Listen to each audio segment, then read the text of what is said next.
Assalamualaikum warahmatullahi wabarakatuh. Sebelumnya izin memperkenalkan diri, saya Salomita Salma dengan NPM 211702104 dari program studi biologi kelas A.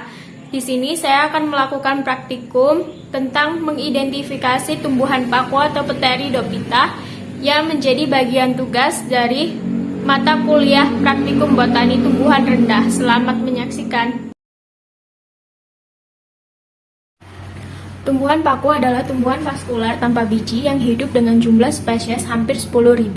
Tumbuhan paku merupakan tumbuhan peralihan antara tumbuhan bertalus dan tumbuhan berkormus, karena tumbuhan paku memiliki campuran sifat dan bentuk antara lumut dan tumbuhan tingkat tinggi. Tumbuhan paku dapat dibedakan antara akar, batang, dan daunnya, sehingga memiliki bentuk yang jelas. Tumbuhan paku memiliki alat untuk bereproduksi yang disebut dengan spora. Berdasarkan cara hidupnya, tumbuhan paku, ada beberapa jenis tumbuhan paku yang hidup di air atau higrofit, di atas permukaan tanah atau terestrial, dan hidup menumpang pada tumbuhan lain atau yang disebut dengan epifit. Ada beberapa faktor yang mempengaruhi pertumbuhan paku. Salah satu faktor utamanya yaitu cahaya, kelembapan, dan kecukupan air pada suatu daerah tropis. Banyaknya tumbuhan paku yang hidup pada daerah tropis tergantung pada sumber air yang ada pada daerah tersebut. Hal tersebut dikarenakan karena air yang terkandung dalam suatu daerah tersebut sangat mempengaruhi proses perkecambahan dari spora. Masyarakat terdahulu sering memanfaatkan tumbuhan paku sebagai obat tradisional dan tanaman hias, karena tumbuhan paku memiliki nilai ekonomis yang sangat tinggi yang terletak pada unsur keindahan berbagai jenis tumbuhan paku. Salah satu jenis tumbuhan paku yang dijadikan sebagai tanaman hias adalah Pakis Boston, dan salah satu jenis tanaman yang dijadikan obat tradisional adalah Lycopodium clavatum dan Aspidium filixmas. Selain dijadikan sebagai obat tradisional dan tanaman hias, tumbuhan paku juga sangat bermanfaat sebagai pelindung tanaman, sebagai bahan pembersih dan penggosok, sebagai bahan bangunan, dan dijadikan sebagai sayuran, lalu dijadikan sebagai tanaman hias dan karangan bunga.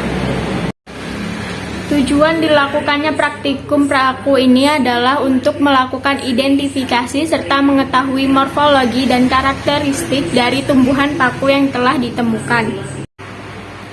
Dalam melakukan praktikum ini, alat dan bahan yang kita butuhkan adalah pisau atau benda tajam, tisu, alkohol 70%, dan tentunya adalah tumbuhan paku sebagai bahan utamanya. Berikut adalah langkah kerja yang saya lakukan dalam melakukan praktikum pengidentifikasian tumbuhan paku. Yang pertama kita lakukan adalah mencari tumbuhan paku yang ada di daerah sekitar kita atau rumah kita. Kemudian, setelah kita menemukan tumbuhan paku tersebut, kita ambil tumbuhan paku tersebut dengan menggunakan benda tajam seperti pisau.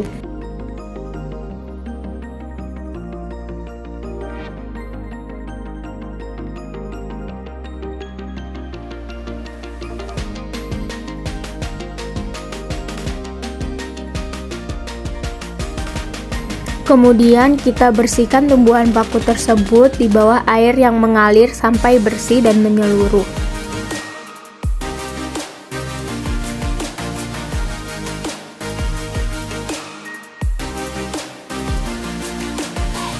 Setelah dicuci, kita lap tumbuhan paku tersebut sampai kering menggunakan tisu kering. Setelah tumbuhan paku tersebut kering, kita semprotkan alkohol 70% secara menyeluruh. Penyemprotan dengan alkohol secara menyeluruh berguna untuk mensterilkan tumbuhan paku tersebut.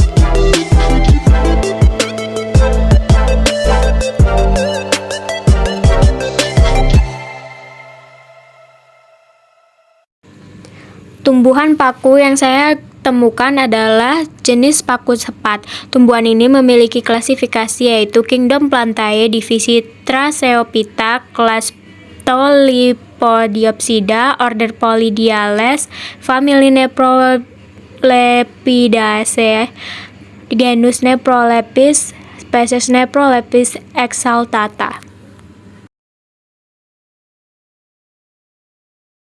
Tumbuhan paku ini merupakan jenis paku tanah atau terestrial.